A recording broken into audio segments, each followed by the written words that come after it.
Hello बच्चों, let's see this question. This question is of the assertion and reason type, जिसमें कि बच्चों हमें पहले एक स्टेटमेंट असर्शन में दिया हुआ है और उसका एक रीजन दिया हुआ है।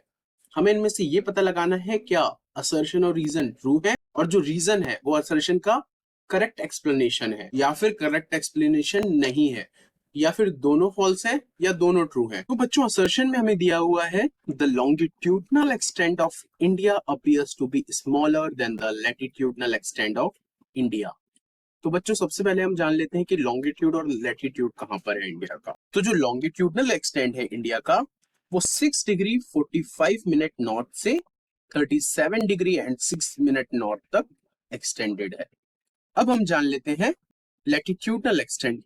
तो latitudinal extent of India is extended from 68 degree and 7 minute east to the 97 degree 25 minute east.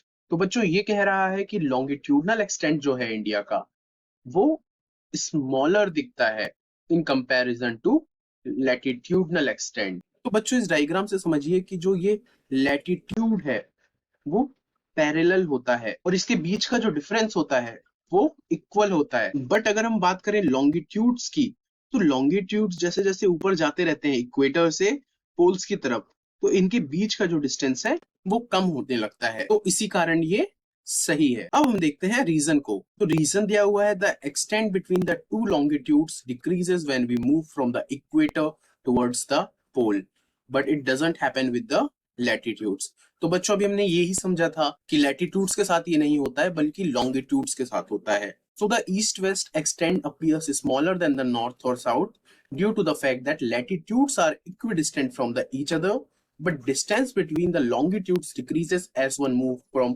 equator to the poles. So assertion भी सही है और reason भी सही है। तो चलिए अब ऑप्शन को चेक करते हैं। तो पहले ऑप्शन में दिया हुआ है both assertion and reason are true and reason is correct explanation of assertion.